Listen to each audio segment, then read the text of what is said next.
নমস্কার, কেমন আছেন সবাই? আমি প্রিয়াঙ্কা, ইনভেস্টমেন্টের একজন রিসার্চ অ্যানালিস্ট। সকলকেই হ্যাপি নিউ ইয়ার। আশা করছি সকলের নতুন বছরটা ভীষণ ভালোভাবে কাটবে এবং আমাদের ইনভেস্টমেন্ট এই ইউটিউব পরিবারের সকলকে once again welcome back to our weekend video. আশা করছি যে আজকের ভিডিওটা দেখে আপনারা বেশ কিছু ইনফরমেটিভ ইনফরমেশন পাবেন এবং আজকের ভিডিওটাতে আমরা একটা বা দুটো নয়, আমরা টোটাল তিনটে টপিক নিয়ে আলোচনা করেছি এবং আমরা এই ভিডিওটাকে টোটাল তিনটে ভাগে ভাগ করেছি। প্রথমেই আমরা দেখব যে নিফটির চার্ট, নিফটি এখন কোন পজিশনে দাঁড়িয়ে রয়েছে বা নিফটি আগামী দিনে নিফটির মুভমেন্ট কিরকম কি হতে পারে বলে আমরা আশা রাখতে পারি, সেই সম্বন্ধে একটা ইন ডেপথ আমরা আলোচনা করতে চলেছি। প্রথমে আমরা যদি দেখে নিই যে নিফটি এখন যেরকম পজিশনে দাঁড়িয়ে রয়েছে, নিফটি 21,500 লেভেলে একটা সাপোর্ট তৈরি করার চেষ্টা করছে এবং নিফটি যদি এই পজিশনে এই সাপোর্টটা ব্রেক করে তবে আশা করা যায় বা নিফটির সেকেন্ড সাপোর্ট হিসেবে আমরা এই 21,000-এর লেভেলটাকে কনসিডার করতে পারি। এবং আমরা যদি এই ক্যান্ডেলটার দিকে তাকাই তবে দেখতে পারবো যে এখানে কিন্তু মোটামুটি 21শে ডিসেম্বর নাগাদ এই 21,000-এর সাপোর্টটাতে একটা বা 21,000-এর লেভেলে একটা সাপোর্ট নিয়ে কিন্তু নিফটি বেশ ভালো রকমের একটা র্যালি করেছে। ইভেন নিফটির এখনকার পজিশনও আমরা যদি দেখি, নিফটি কিন্তু বেশ ভালো রকমের র্যালি করে একটা ভালো পজিশনে ট্রেড করছে এবং এই জায়গা থেকে নিফটির আমরা যদি রেজিস্ট্যান্সের কথা আলোচনা করি বা নিফটির রেজিস্ট্যান্স কি আছে সেটা যদি দেখতে চাই তবে আমরা কিন্তু এই 21,850-এর লেভেলটাকে নিফটির একটা এই পজিশনের কাছাকাছি একটা রেজিস্ট্যান্স হিসেবে আমরা ধরে নিতে পারি। এবং নেক্সট আমরা যদি সাইকোলজিক্যাল রেজিস্ট্যান্সের কথা বলি তবে আমরা কিন্তু এই 22,000-এর লেভেলটাকে আমরা নিফটির সাইকোলজিক্যাল রেজিস্ট্যান্স হিসেবে কনসিডার করতে পারি। নিফটি অলরেডি 50 EMA এবং 200 EM এর থেকে কিন্তু অনেকটা উপরেই ট্রেড করছে। এবারে প্রশ্ন হচ্ছে যে নিফটি কি তার এই র্যালিটাকে কন্টিনিউ রাখবে নাকি নিফটি এই জায়গাতেই কনসোলিডেট করতে পারে। আদারওয়াইজ হতে পারে যে এই জায়গাতে নিফটিতে আমরা কিছুটা প্রফিট বুকিংও কিন্তু দেখতে পারি। দেখুন, এই নিফটির পুরো র্যালিটার ওপর মানে অনেকগুলো ফ্যাক্টরের ওপরে ডিপেন্ড করছে। ওকে, তো তার মধ্যে বেসিক্যালি যে একটা ফ্যাক্টর এখন জানুয়ারি মাস পড়ে গেছে আমরা সকলেই জানি। তো এই টাইমে দাঁড়িয়ে আমরা কিন্তু প্রত্যেকটা কোম্পানির আস্তে আস্তে রেজাল্টগুলো অর্থাৎ কোয়ার্টার 3 রেজাল্ট আসতে চালু করবে। সেক্ষেত্রে এই কোম্পানিগুলোর কোয়ার্টার 3 রেজাল্টও কিন্তু একটা বড় ফ্যাক্টর হিসেবে কাজ করছে যে নিফটির নেক্সট মুভ কি কি হতে পারে। নিফটিকে আমরা মানে নিফটির ডাইমেনশনটা কনসিডার করার জন্য বা নিফটির ডাইমেনশনটা দেখার জন্য আমরা কিন্তু মানে ভীষণভাবে ডিপেন্ডেন্ট হয়ে থাকবো এই কোয়ার্টার 3 রেজাল্টের উপর, অর্থাৎ বিভিন্ন কোম্পানি কোয়ার্টার 3 রেজাল্টের উপর ডিপেন্ড করছে নিফটির আগামী দিনের মুভমেন্টটা। তো অবশ্যই আমাদের নেক্সট টপিক যারা যারা আপনারা ধরতে পেরেছেন তাদের কংগ্রাচুলেশন।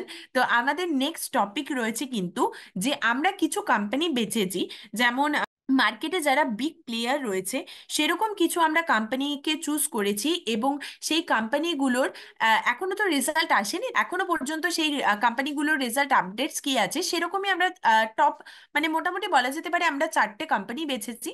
সেই 4টে কোম্পানিরই কিন্তু আমরা কোয়ার্টার 3 রেজাল্ট আপডেট নিয়ে একটা আলোচনা করতে চলেছি।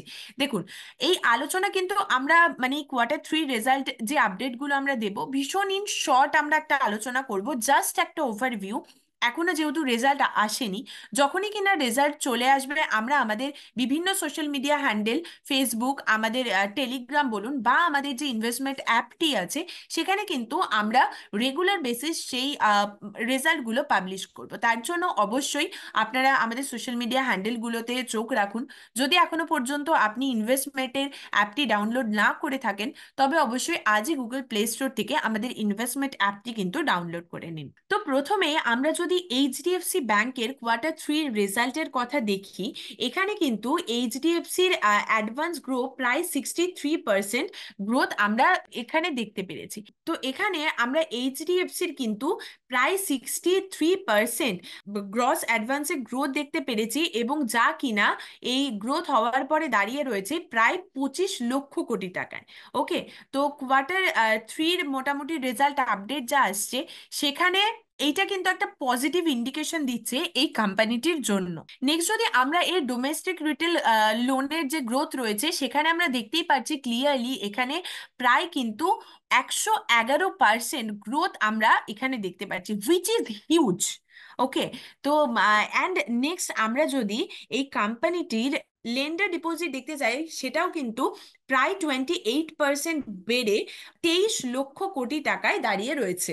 এবং এই এইচডিএফসি ব্যাংকের কাসা অর্থাৎ কারেন্ট অ্যাকাউন্ট সেভিংস অ্যাকাউন্টের আমরা যদি এর ডিপোজিটের গ্রোথটা দেখতে চাই, সেক্ষেত্রে আমরা দেখতে পারবো যে এর গ্রোথ হয়ে কিন্তু এখন যেই পজিশনে রয়েছে সেটা হচ্ছে প্রায় 8.35 লাখ ক্রোড়, অর্থাৎ, এবং যেটা কিনা আগে ছিল আপনার মানে 2022-এর ডিসেম্বরে ছিল 7.63 লাখ ক্রোড়।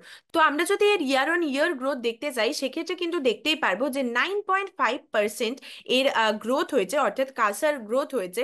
এবং এই কোম্পানিটার ওভারঅল আমরা যদি কোয়ার্টার 3 রেজাল্টটা একবার মেজার করি বা কোয়ার্টার 3 রেজাল্টের আপডেটটা আমরা দেখি, সেক্ষেত্রে আমরা এক্সপেকটেশন রাখতেই পারি যে এইচডিএফসি ব্যাংকের কোয়ার্টার 3 রেজাল্ট কিন্তু বেশ একটা পজিটিভলি আসতে চলেছে, বা বেশ একটা পজিটিভ রেজাল্ট কিন্তু আমরা এইচডিএফসি ব্যাংকের দেখতে পারি। নেক্সট রয়েছে আমাদের সকলের পরিচিত আরো একটি কোম্পানি টাইটান।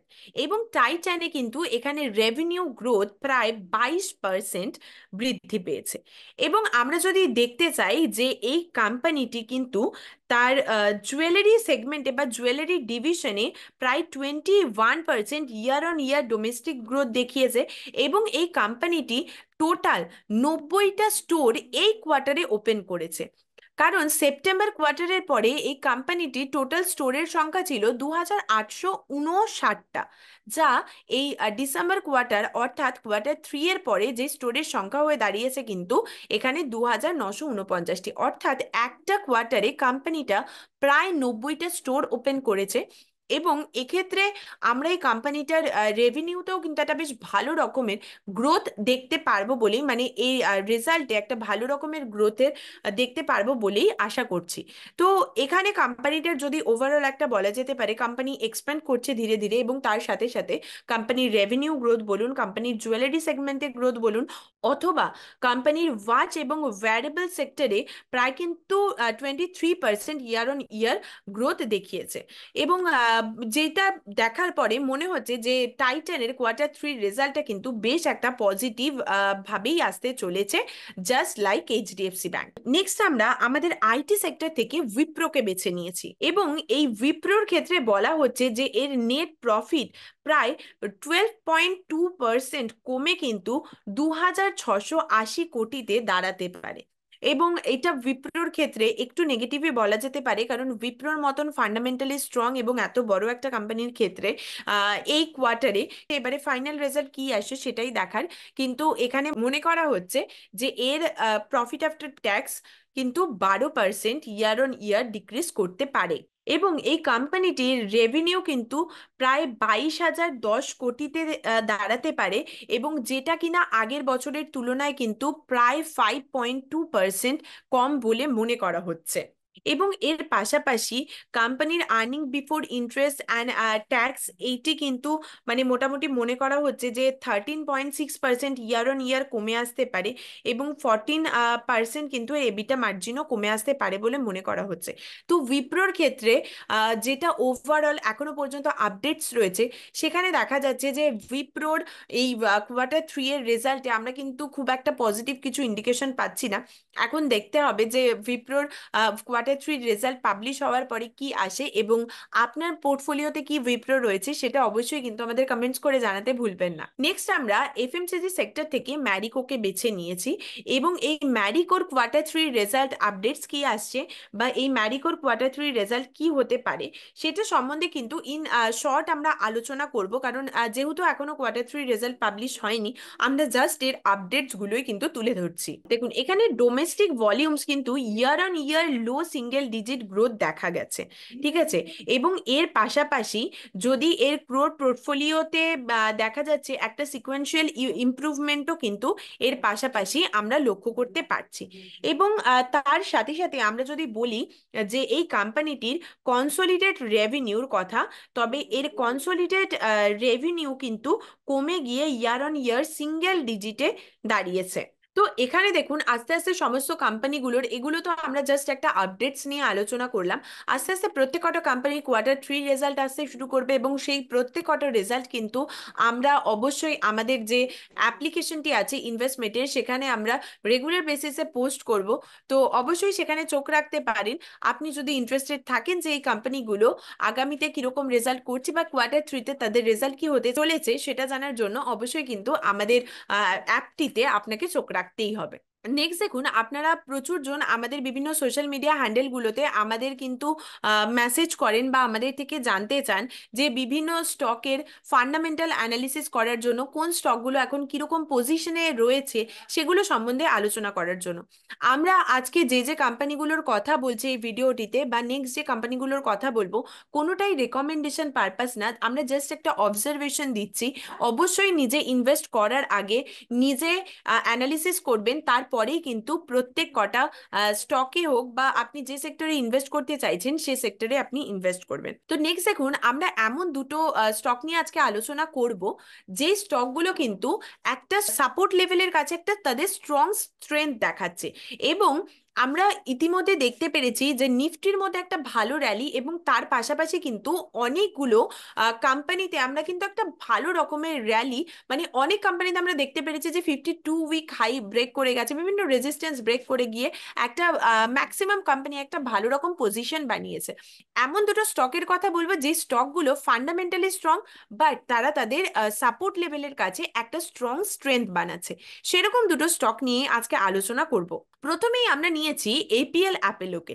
দেখুন এখানে এপিএল অ্যাপেলোর কথা যদি আমরা বলি, ক্লিয়ারলি দেখা যাচ্ছে যে এপিএল অ্যাপেলো কিন্তু প্রায় 50 এর কে ব্রেক করে দিয়ে সে 200 এর কাছে ট্রেড করছে, এবং এখানে তার একটা স্ট্রং সাপোর্ট লেভেল রয়েছে, কিন্তু এই 1450-এর লেভেলটাকে আমরা এর একটা স্ট্রং সাপোর্ট হিসেবে কনসিডার করতে পারি। কারণ আমরা যদি এখান থেকেও দেখি 1450-এর লেভেল থেকে কিন্তু অগস্ট মাসে প্রায় একটা ভালো রকমের র্যালি আমরা দেখতে পেরেছিলাম, এবং এই স্টকটি কিন্তু এখনো এই 1450-এর লেভেলটাতেই রয়েছে। এবং এখান থেকে আপনার কি মনে হচ্ছে যে এই স্টকটা কি এখান থেকে একটা ভালো রকমের আপমুভ দিতে পারে, নাকি এখানেও আমরা কিছুটা প্রফিট বুকিং দেখতে পারবো বলেই আপনার মনে হচ্ছে? এবং এই 1450-এর লেভেলের পরে আমরা কিন্তু এই 1310-এর লেভেলটাকে আমরা মোটামুটি, বা 1300 লেভেলটাকে আমরা কিন্তু এখানে নেক্সট সাপোর্ট হিসাবেও কনসিডার করতে পারি। ওকে, এবং এখানে যদি আমরা এই ক্যান্ডেলটার কথা বলি, অর্থাৎ 4 জানুয়ারির আমরা যদি ক্যান্ডেলের কথা বলি, এখানে আমরা দেখতে পারবো যে এ কিন্তু 200 কে ব্রেক করে দিয়ে, অর্থাৎ 200 নিচেই এর ক্লোজ হয়ে 1450-এই এর ক্লোজিং ছিল। ওকে, সাপোর্ট ব্রেক করেনি, বাট 200 কে এ ব্রেক করে দিয়েছিল। বাট তার পরের দিনে আমরা কিন্তু একটা বেশ বুলিশ ক্যান্ডেল, অর্থাৎ ফ্রাইডে আমরা কিন্তু 5 জানুয়ারি এর একটা ভালো রকমের বুলিশ ক্যান্ডেল দেখতে পেরেছি, দিয়ে এই স্টকটি কিন্তু প্রায় 1523-এর এর ক্লোজিং দিয়েছে। এবারে দেখা যাক যে এই স্টকটি কিরকম কি পারফর্ম করে, কারণ এ একটা সাপোর্ট লেভেলের কাছে একটা স্ট্রং স্ট্রেংথ বানাচ্ছে। যে স্টকটা কোন দিকে মুভ দিতে পারে বলে আপনার মনে হচ্ছে অবশ্যই আমাদের কমেন্ট করে জানাবেন। নেক্সট আমরা আরেকটা স্টক বেছে নিয়েছি যা ফান্ডামেন্টালি স্ট্রং, বাট এখানে একটা স্ট্রং সাপোর্ট লেভেলের কাছে কিন্তু এই স্ট্রেংথ দেখাচ্ছে। তো এখানে দেখুন নারায়ণা হৃদয়ালয়া আমরা যদি এখানে দেখতে চাই, তবে আমরা দেখতে পারবো যে এই স্টকটি কিন্তু 1150 লেভেলে এই একটা সাপোর্ট নেওয়ার চেষ্টা করছে, এবং এখানে যদি আমি 50 কেও কনসিডার করি, এটি কিন্তু 50 প্লাস এর যে সাপোর্ট লেভেল রয়েছে 1150, এখানে কিন্তু এ একটা সাপোর্ট নেওয়ার চেষ্টা করছে। দেখুন এই নারায়ণা হৃদয়ালয়ার আমি যদি কথা বলি, আমাদের যদি প্রিভিয়াস ভিডিও আপনারা দেখে থাকেন, তবে 2022-এর দিওয়ালি স্টকে কিন্তু আমাদের এই নারায়ণা হৃদয়ালয়ার একটা ডিটেল অ্যানালিসিস দেওয়া হয়েছিল, এবং তখন এই শেয়ারটির দাম কিন্তু ছিল 726 টাকা। তো সেখান থেকে এই স্টকটির এরকম একটা মুভমেন্ট উইচ ইজ হিউজ আমরা বলতেই পারি, এবং স্টকটি কিন্তু এখন একটা স্ট্রং সাপোর্ট লেভেলের কাছে তার স্ট্রেংথ দেখাচ্ছে। তো আপনার কি মনে হচ্ছে যে এখান থেকে স্টকটি কি আরো উপরে যেতে পারে, নাকি এখান থেকে স্টকটিতে আমরা একটা প্রফিট বুকিং দেখতে পারবো, আদারওয়াইজ স্টকটি কি এই জায়গাতেই কনসোলিডেট করবে বলে আপনার মনে হচ্ছে? অবশ্যই আমাদের কমেন্ট করে জানাবেন। তো আজকের ভিডিওটি কেমন লাগলো আমাদের কমেন্ট করে জানাবেন। আশা করছি পরের ভিডিওতে আবার দেখা হবে। এবং আপনার যা যা কোয়ারি আছে, আপনার যদি কিছু জানার থাকে, অবশ্যই আমাদের কমেন্ট সেকশনে আপনি কমেন্ট করতে ভুলবেন না। তবে আজই ইনভেস্টমেন্টের ইউটিউব চ্যানেলটিকে ফলো করে দিন।